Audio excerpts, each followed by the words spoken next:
직접 방수로 돈 안 들이고 정확하게 방수하자. 비만 오면 스트레스. 지긋지긋한 누수 도배도 옷도 젖어버리고 때로는 아래층까지도 누수 피해 문제로 이웃 간의 갈등도 발생. 업자를 시켜서 방수를 해도 돈만 들고 효과가 없을 때가 많죠. 돈 들이지 마세요. 방수공사 30년 이상의 방수 전문 건설업 대표인 특급 건축기사가 직접 방수 비법 전수해 드릴게요. 자꾸 해도 누수를 못 잡는 것은 물이 새는 누수의 원인과 누수 부위를 제대로 파악하지 못해서 그래요. 이것을 제대로 파악할 수 있다면 2중 3중으로 헛공사 안 해도 되고 간단한 것은 직접 해도 돼요. 누수 원인을 파악하고 방수 방법을 제대로 알아서 직접 공사수 있다면 힘들게 여러 번 방수 공사 안 해도 되고 또 직접 하신다면 비용이 얼마 안 되는 재료비 빼면 돈 거의 안 들이고 방수할 수 있지요. 그럼 누수 원인 판단 방법과 개략적인 공법에 대해서 너무 이론적이 아닌 알아듣기 쉽게 설명드릴게요. 참고로 저는 건축기사 특급 소지자이고요. 실무 경력은 1999년 주원당 건설이 .213 2345이라는 건설회사를 창업하여 시설물 유지관리업과 방수, 도장 등 전문 건설업 면허를 취득하여 소규모 회사 대표로 여러 공사와 더불어 그 중에 방수공사에 몰입한 지가 26년 되었습니다. 모든 누수 경우에 완벽하지는 않겠지만 제 말을 이해하여 주시고 실천하신다면 답답하던 방수 문제에 대하여 거의 시원하다는 느낌을 가지실 겁니다. 오늘은 아파트, 주택, 빌딩의 누수 원인과 방수 공법 전체를 개괄하여 설명하고 세부적인 것은 앞으로 기회 있을 때마다 설명하겠습니다. 우선 구독과 좋아요 눌러주시면 감사하겠습니다. 첫째, 누수 원인 판단 방법. 우선적으로 정확하고 확실하게 방수를 하기 위해서는 누수 원인과 부위를 정확하게 파악해야 하고 거기에 맞는 공법을 적용하여 견실하게 꼼꼼하게 시공을 하여야 합니다. 공사에 앞서 무엇보다 누수 원인과 부위 파악이 제일 중요합니다. 천정이나 벽에서 살 경우 위층의 욕실이나 바닥에 베거나 자를 의심하기에 앞서서 비가 올 때만 세면 위층의 외벽을 의심해야 하고 최상층의 경우에는 옥상 바닥을 의심하여야 합니다. 비하고 상관없이 24시간 세면 위층의 방바닥의 배관이나 욕실 배관의 하자를 의심해야 합니다. 그리고 비하고 관련 없이 자주 부정기후로 세면 그때가 욕실을 사용한 후라면 위층 화장실 바닥 하자를 의심해야 합니다. 둘째로 여러가지 방수 공법들에 대해서 설명한다면 반과로 하나 내부 천정에서 계속 누수된다면 위층 방바닥이나 욕실 바닥을 살펴보고서도 잘 판단이 안 서면 누수 탐지만 전문으로 하는 업자 50만원 정도, 누수 보수와 원상 복구만 해주고 마감은 별도를 불러서 처리하고 반괄 호들 외벽 누수는 로프공으로 밧줄을 타거나 사다리 또는 스카이 장비를 이용해서 외벽의 누수 부위를 찾아서 실란트 등으로 보수하는 것입니다. 보수 방법은 세부적인 시공 순서나 자재와 시공 방법은 여러 가지 있겠지만 쉽게 단순하게 말한다면 크랙 누수 부위를 접착이 잘 되도록 바탕 처리를 해놓고 신축성 있는 실란트를 시공하고 마감하는 것입니다. 반괄호셋 옥상의 누수로 물이 셀 경우에는 옥상 바닥의 하자 부위를 찾아보고 바탕을 방수 실란트로 부분 보수하면 됩니다. 누수 부위가 바닥인 것 같기는 한데 확실하게 크랙 부위를 찾아내기 힘들면 전체 바닥을 우레탄 방수하면 됩니다. 두 가지 모두 직접 방수를 할 수가 있습니다. 셋째, 직접 공사 방법 DIY. 안 들이고 직접 방수하는 방법을 차례차례 전수해 드릴게요. 반괄호 일누수 원인과 부위를 찾는 것도 처음에는 막막해도 우선은 본인이 여러 차례 정밀하게 살피다 보면 찾을 가능성이 대단히 큽니다.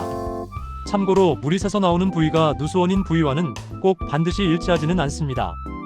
왜냐하면 바닥의 경우에도 원래의 슬라브층 위에 구배몰 탈층이 있고 원래의 슬라브층과 구배몰 탈층 사이가 건조 수축 과정을 통해서 미세하게라도 벌어져 있을 수 있기 때문에 바닥에서 크랙으로 물이 새면 바로 아래로 물이 새지 않고 그 양층 사이의 틈새로 물이 이동하다가 취약한 부위로 물이 새는 경우도 있기 때문에 최초의 바닥 누수 부위와 아래층에서 물이 새서 나오는 누수 부위와 꼭 일치되는 것은 아닙니다.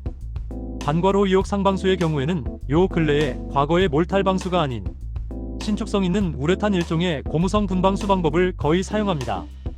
과거에는 바닥에 시멘트 액체 방수를 한 다음에 그 위에 몰타를 치는 경우가 많았는데 이 공법은 건물의 하중 부담이 크고 자재 양중도 어렵고 무엇보다 신축성이 없어서 태양빛에 크랙이 자주 가고 바탕층과 들뜨기 때문에 요즘에는 거의 옥상층 방수에는 시멘트 액체 방수 공법을 사용하지 않습니다.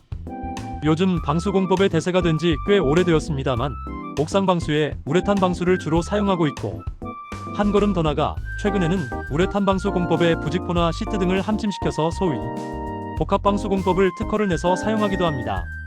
그래도 기본은 우레탄 방수 공법이 대세이고, 이는 바닥에 액체 고무판을 까는 것이라 볼 수 있기 때문에 이음매가 없고, 신축성이 좋기 때문에 겨울과 뜨거운 여름에도 바탕의 신축성에 대해 추정성이 높아 크랙이 발생하지 않기 때문에 옥상 방수 공법의 대세를 이루고 있습니다. 이럴 경우 우레탄 방수는 직접 할 수 있습니다. 우선 자재를 사마노루 등 4대 메이커 제품을 구입하여 통 표면에 써 있는 사용 방법대로 시공하면 됩니다. 방법은 인터넷에도 많이 나와 있고 챗GPT를 참고하셔도 좋습니다. 쉽게 공법의 개요를 말하면 일단 바탕 정리를 잘하여 우레탄 방수제가 바닥에 잘 부착되도록 균열도 보수하고 청소도 깨끗이 합니다. 다음에 접착제인 프라이머 하도제를 도포합니다.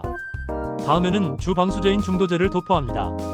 마지막엔 자외선 차단으로 수명을 연장하도록 하고 외관을 미려하게 하기 위해서 상도제를 탑 코팅합니다. 반괄호3 전체 방수가 아닌 부분 방수의 경우에는 직접 공사하기가 물량면에서 적기 때문에 쉽습니다. 단 누수원인 부위를 찾았을 경우에 그렇습니다. 방법은 쉽게 말하면 물이 새는 것은 물이 들어간 곳이 있으니 새는 곳이 있는 것입니다.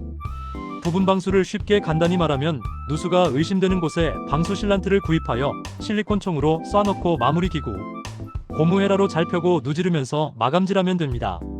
그렇게 되면 누수 부위를 신축성 있는 우레탄 실란트로 빈틈없이 제대로 메꿨으니 물이 셀 수가 없을 것입니다. 그러니 누수 부위를 발견하는 것이 중요합니다. 스스로 수차례 정밀하게 관찰하다 보면 찾아질 것입니다.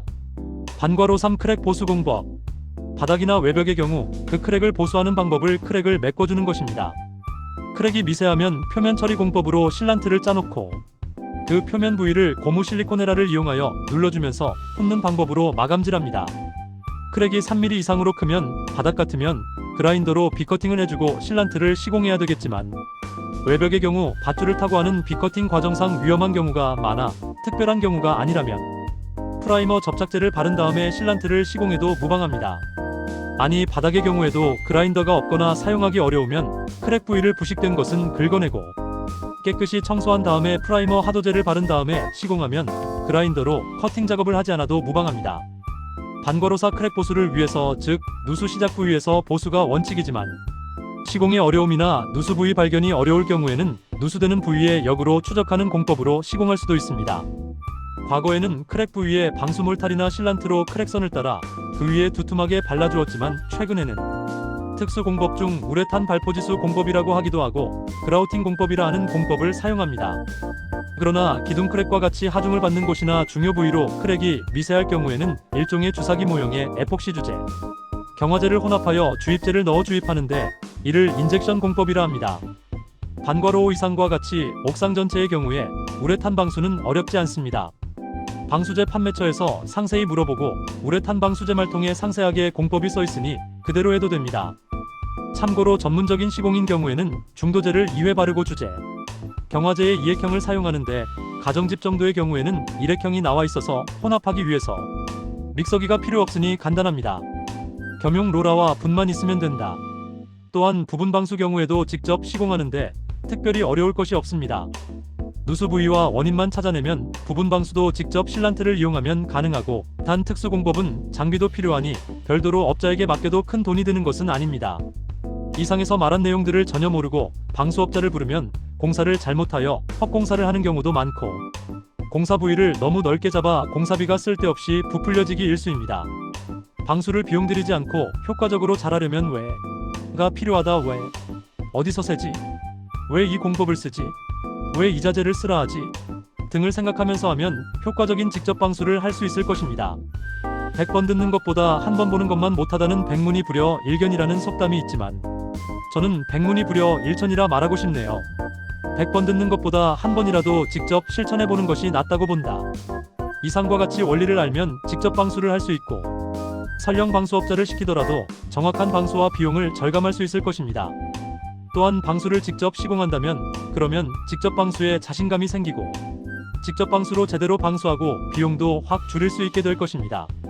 그동안 장시간 들어주셔서 감사드립니다.